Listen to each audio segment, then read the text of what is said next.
اعوذ باللہ السمیع العلیم من الشیطان اللعین الرجیم بسم اللہ الرحمن الرحیم۔ آج کا ہمارا عنوان گفتگو ہے مین ان سرچ آف مین، یعنی انسان انسان کی تلاش میں۔ بنیادی طور پہ یہ کتاب ہے جو علامہ سید جواد نقوی نے لکھی ہے۔ 90 پیجز کی یہ کتاب ہے، اس میں 3 چیپٹرز ہیں۔ پہلا جو ہے وہ ہے جہالت انسانی کے اوپر، دوسرا شناخت انسان کے اوپر ہے، اور تیسرا انسان سازی کے اوپر ہے۔ یہ بنیادی طور پہ 3 چیپٹرز کے اوپر مشتمل ہے کتاب۔ تو دیکھتے ہیں اس کے اندر کیا موضوعات ہیں اور کس طرح ان کو علامہ صاحب نے ڈسکس کیا۔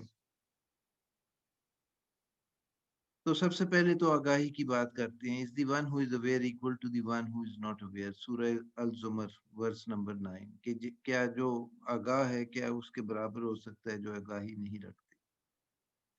پہلا قدم جو ہے آگاہی حاصل کرنے کے لیے وہ اپنی ذات کی معرفت حاصل کرنا ہے۔ مولا علی کا فرمان ہے، رسول پاک کا فرمان ہے کہ جس نے اپنے آپ کو پا لیا، جس نے اپنے نفس کو پا من عرف نفسہ عرف ربہ، جس نے اپنا نفس کا ادراک کر لیا، اس کی سمجھ پا لی، اس نے اللہ کو پا لیا۔ پھر آگے ایک آیت ہے جس کا حوالہ وہ دیتے ہیں، the one who has forgotten God will forget himself۔ اور وہ یہ فرماتے ہیں کہ خود فراموش نہ بنو، خدا فراموش بن جاؤ گے، اور خدا فراموش نہ بنو کہ خود فراموش بن جاؤ گے۔ تو یہ جو reality of the creator and the created remain intertwined, یعنی یہ دونوں آپس میں اس کا گہرا ربط ہے۔ اگر انسان اللہ کو بھول جائے گا تو پھر خود فراموش بھی ہو جائے گا، اور اگر خود اللہ کو نہیں بھولے گا تو پھر خود فراموش بھی نہیں ہوگا۔ تو وہ بندہ جس نے اپنے اوپر محنت کی ہو اور ایوالو کیا ہو، ارتقا کیا ہو، اپنا تزکیہ کیا ہو، تزکیہ نفس کیا ہو، تصفیہ قلب کیا ہو، وہ اس قابل بن جاتا ہے کہ وہ حقیقت کو پہچان سکے۔ کیونکہ جو با حقیقت ہوتا ہے وہی کامیاب ہوتا ہے، جو بے حقیقت ہوتا ہے وہ کامیاب نہیں ہوتا۔ تو زندگی میں بہت ساری چیزیں ہیں جو انسان سیکھ سکتا ہے۔ سب سے پہلا سبق جو ہے وہ یہ ہے کہ one should be life centric not ego centric، یعنی انانیت انسان اپنے میں سے جتنی کم سے کم کرے گا اتنا بہتر ہوگا۔ کیونکہ ہم اکثر دن میں کتنی دفعہ اپنے لیے میں کرتے رہتے ہیں۔ one keeps on using I for oneself hundreds of time a day۔ اور پھر ہم میں اگر نہیں یوز کر رہے ہوتے تو پھر کہتے ہیں میری کار، میری گاڑی، میرا مکان، میرے بیوی بچے وغیرہ۔ تو یہ آئی اور اور جو ہے یہ زندگی میں سے منیمائز کریں تو بہتر ہے۔ تو جو میں ہے مارنی چاہیے، اپنے نفس مارا سے نکلنا چاہیے، اپنے اس کی جو ہے اس کی ضرر ثانیوں سے نکلنا چاہیے۔ اب علامہ صاحب ڈسکس کرتے ہیں کہ جو انٹلیکچوئلز ہیں، جتنا بڑا کوئی دانشور ہے لوگوں کی نظر میں، کئی دفعہ وہ دانشور جو ہے وہ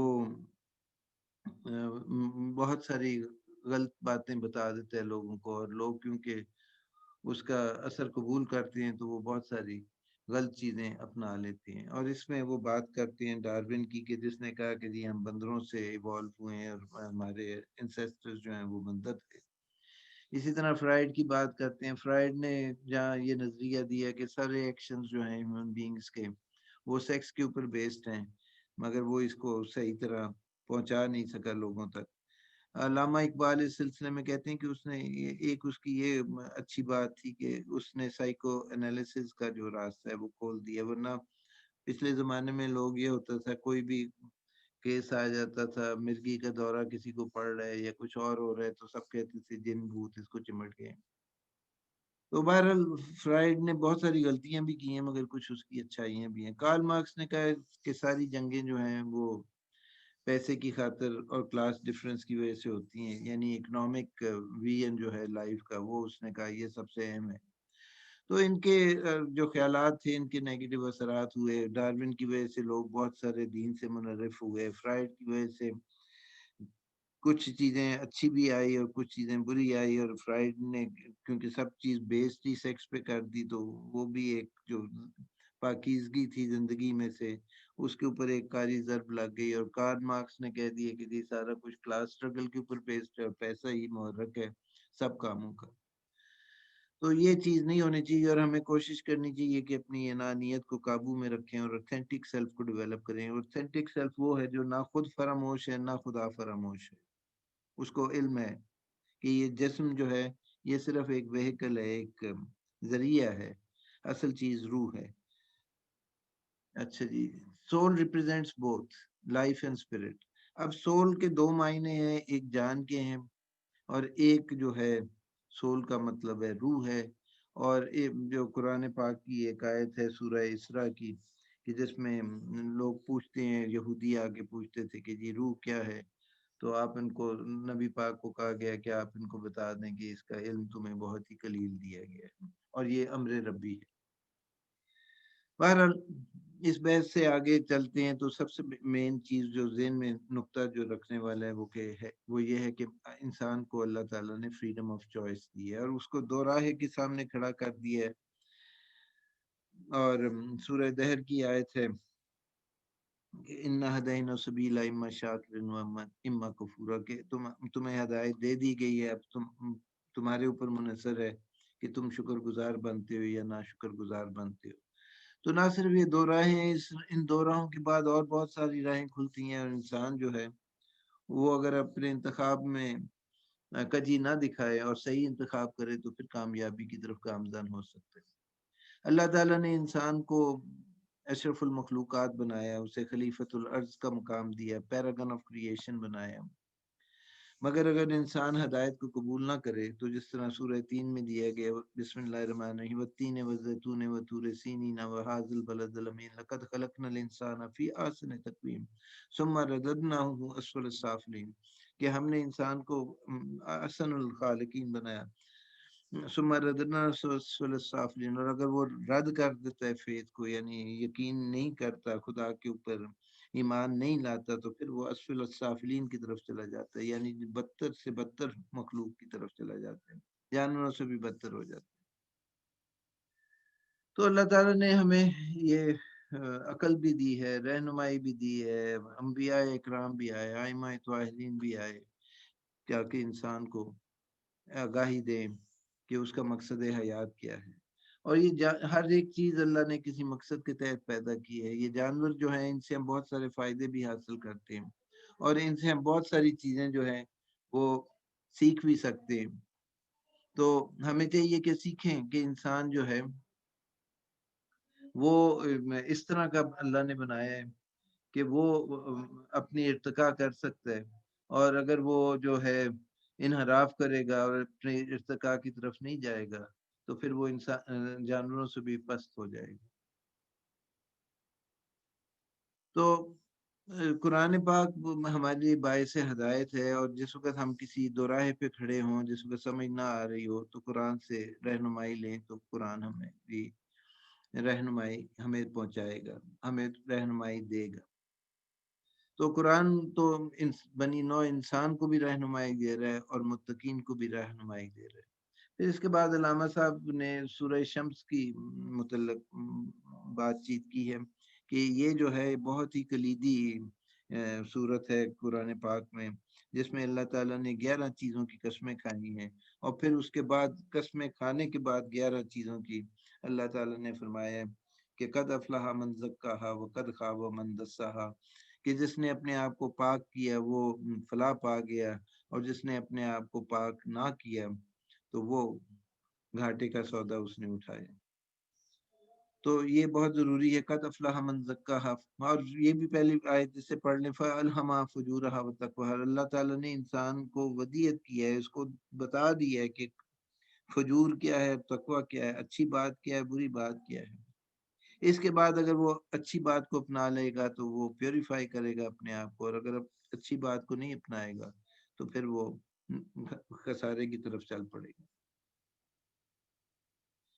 تو اس میں نفس اور اس کی سٹیٹس کی آگاہی ہونی چاہیے، جس طرح نفس امارہ ہے، نفس لوامہ ہے، پھر نفس مطمئنہ ہے۔ بہرحال یہ چیزیں انہوں نے اس میں نہیں ڈسکس کی، سو میں اس کو نہیں ڈسکس کروں گا۔ تو باقی یہ ہے کہ انہوں نے بات چیت کی ہے کہ بندے کو اپنی تربیت کے اوپر توجہ دینی چاہیے، اپنے اپنے آپ کو ایک اچھا انسان بنانے کی تگودو کرنی چاہیے، کہ جس طرح ایک پودے کی نشو و نما ہوتی ہے، اس کی آبیاری ہوتی ہے، اس کے لیے اس کے ارد گرد جتنے بھی ایسے ضرر رساں گھاس پھوس ہوتی ہے اس کو ہٹایا جاتا ہے. تو انسان کو اللہ تعالیٰ نے اختیار دیا ہے کہ وہ اپنے آپ کو شیپ کر سکے، اپنے آپ کو کسی روپ میں ڈھال سکے، اپنے لیے جو چاہے وہ روپ اختیار کر سکتے ہو. تو انسان کی حقیقت جسمانی نہیں ہے. اور ادھر خلق اور امر کا کانسیپٹ دیا گیا، اللہ الہ الخلق والامر تبارک اللہ رب العالمین، کہ اللہ تعالیٰ نے فزیکل چیزوں کو بھی پیدا کیا، میٹیریل ورلڈ کو بھی پیدا کیا، روحانی ورلڈ کو بھی پیدا کیا. تو انسان جو ہے وہ بنیادی طور پہ ایک روحانی مخلوق ہے، اور جسم جو ہے وہ صرف ایک ذریعہ ہے اس کا، ایک قسم کا آپ کہہ لیں کہ اس کے ذریعے آپ ایکشن کر سکتے ہیں، بیہیو کر سکتے ہیں. تو انسان کی حقیقت جسم کے اوپر مبنی نہیں، انسان کی حقیقت جو ہے وہ روح کے اوپر مبنی ہے. تو انسان کو اللہ تعالیٰ نے جو ہے را مٹیریل دے دی ہے، اس کو گائیڈنس بھی پرووائڈ کی ہے. اب وہ فنش پروڈکٹ اس نے خود اپنے آپ کو بنانا ہے، کیا روپ وہ چاہتا ہے کہ اختیار کرے. اور اللہ تعالیٰ نے اسے کریٹو ٹچ دیا ہے. کریٹو ٹچ سے مراد یہ ہے کہ وہ اپنے لیے جو چیز چاہے وہ کریٹ کر سکتے ہیں. وہ اور جو مثال ہے پورٹلز کلے کی، کہ جس طرح مٹی کو گوندا جاتا ہے پھر اس سے برتن بنائے جاتے ہیں، تو اس کے لیے فینیس بھی ریکوائرڈ ہے، ایکسپرٹیز بھی ریکوائرڈ ہے، کیئر بھی ریکوائرڈ ہے. اسی طرح آپ اپنے لیے جو چیز بنانا چاہتے ہیں اللہ نے آپ کو اختیار دی ہے. اور پھر یہ ہے کہ آپ سمجھ لیں کہ جس طرح ایک تصویر بناتے ہیں پھر اس کے اوپر پردہ ڈال دیتے ہیں تاکہ جس وقت کوئی اس کو دیکھے تو پھر اس کو قدر کر سکے. ہم اپنے جو کچھ اعمال کر رہے ہیں اور جو کچھ جس تک دعا میں لگے ہوئے ہیں، ہم اپنی ایک تصویر خود بنا رہے ہیں. اور سورہ طارق میں دیا گیا ہے، طارق میں ورس نمبر 9، جب ڈوریاں کھینچنے کا دن آئے گا. ڈوریاں کھینچنے کا دن یہ آئے گا کہ جب نقاب اٹھایا جائے گا، جب پردہ جو ہے وہ کھولا جائے گا، تو انسان کو اپنی حقیقت اس وقت نظر آئے گی. اور انسان کے پاس یہ دو بہت بڑی چیزیں ہیں، علم اور عمل. اگر علم ہے تو اس کو عمل کرے، ورنہ علم بیکار ہو جاتا ہے. تو علم اور عمل کے ساتھ آگاہی کے ذریعے، خدا شناسی کے ذریعے، خود شناسی کے ذریعے انسان ارتقاء کی منزلیں طے کر سکتے ہیں. تو آپ کو روز محشر کا انتظار نہیں کرنا چاہیے کہ اس دن پتہ چلے گی کیا اعمال کیے تھے. ہر وقت اپنا محاسبہ کرتے رہیں اور آپ کو پتہ چلتا جائے گا کہ آپ نے کیا کیا ہے اور کیا نہیں کیا. ادھر میں نے غلطی سے ورس نمبر 109 لکھ دیا ہے، یہ سورہ انبیاء کی ورس نمبر 104 نے دیکھنا ہے. اور اس کو جو ہے اگر ہم دیکھیں، اس میں دیا گیا ہے پھر اس لپٹے ہوئے کاغذ، لپٹی ہوئی کتاب اور لپٹے ہوئے نامے کو کھول دیا جائے گا. یہ آیت نمبر 104 ہے. So becoming a self-actualized person is not an easy task. کیونکہ حضرت نوح علیہ السلام آئے، 950 سال انہوں نے زندگی پائی، اس میں سے شاید 900 سال تبلیغ کی، اور شاید اس سے پہلے شروع کر دی ہو تبلیغ، اور بڑے کم سے کم لوگ تھے جنہوں نے وہ سبق اس سے سیکھا اور اللہ کے اوپر ایمان لائے. اسی طرح 1,24,000 پیغمبر آئے، انہوں نے کوششیں کی کہ انسان کو سدھارے، انسان کو انسان بنائے. اور غالب کا جو شعر ہے کہ بس کی مشکل ہے ہر ایک کام کا آسان ہونا، آدمی کو میسر نہیں انسان ہونا. تو یہ چیز جو ہے اس کو بھی ذہن میں رکھیں کہ یہ اتنا آسان کام بھی نہیں ہے، مگر یہ ہے کہ اگر انسان خدا فراموشی نہ کرے تو پھر انشاءاللہ کامیابی اس کے قدم چومے گی. اچھا جی، پھر یہ آ جاتا ہے سورہ آیت نمبر 5 پہ ذرا زیادہ غور کریں. بسم اللہ الرحمن الرحیم. اذا الشمس کورت واذا النجوم درت واذا الجبال سیرت واذا العشار عطلت واذا الوحوش حشرت. یہ جو آیت ہے واذا الوحوش حشرت، اس کی مطلب جو ہے صرف یہ میں کہوں گا کہ علامہ کے حساب سے یہ جانوروں کا حساب کتاب نہیں ہوگا، کہ یہ وحوش کا محشر نہیں ہوگا. یہ وحوش کہاں سے آ گئے؟ یہ وحوش انہیں پردوں کے نیچے سے نکلے ہیں، اور یہ وحوش روح کے خود ساختہ روپ ہیں جنہیں انسانوں نے اپنے لیے خود بنایا. یعنی اگر انسان کا کردار جو ہے وہ انسانیت کے معیار پہ نہیں اترتا اور جانوروں کے معیار پہ چلا جاتا ہے، تو پھر وہ انسان جنہوں نے اپنی کردار کشی کی ہے، جنہوں نے اپنے آپ کو انسانیت کے درجے سے نیچے گرا دیا ہے، وہ شاید جانوروں کی صورت میں اس دن محشور ہوں گے. تو یہ علامہ کی اس آیت نمبر 5 کی وَإِذَا الْوُحُوشُ حُشِرَتْ کی تشریح ہے. ہاں، بہت سارے ایسے انسان بھی ہوں گے جن کو ملائکہ خوش آمدید کہیں گے. یہ وہ لوگ ہوں گے جنہوں نے فوز العظیم حاصل کر لی. So what are these animals? These are distortions of the soul. جس نے اپنی روح کو پنپنے نہیں دیا، جس نے اپنی روح کو آگے ارتقاء کی منزلوں تک نہیں پہنچایا، خود آگاہی کی منزلوں تک نہیں پہنچایا، علم نہیں حاصل کیا، عمل نہیں کیا، تو یہ پھر ڈسٹارٹ ہو جائیں گی ان کی روحیں، اور وہ حیوانوں کی شکل میں نظر آئیں گی. اللہ تعالیٰ بچائے ہمیں اس چیز سے. There will be refined people also. So the journey that started from awareness must end in self-actualization. تو یہ جو آگاہی کا سفر ہے، یہ تکمیل کے مراحل تک سے گزرتا ہوا انسان کو انسان کامل بنانے تک لے جائے، تو بہت ہی بڑی کامیابی ہوگی. اور اس سلسلے میں جو آخری شعر علامہ نے اپنی کتاب میں لکھا ہے وہ ہے مولانا الطاف حسین حالی کا، کہ فرشتے سے بڑھ کر ہے انسان بننا. فرشتے سے بڑھ کر ہے انسان بننا، مگر اس میں لگتی ہے محنت زیادہ. یعنی انسان کا درجہ جو ہے وہ ملائکہ اور فرشتوں سے بھی زیادہ ہے، مگر اس میں محنت زیادہ کرنی پڑتی ہے. Thank you very much. جزاک اللہ.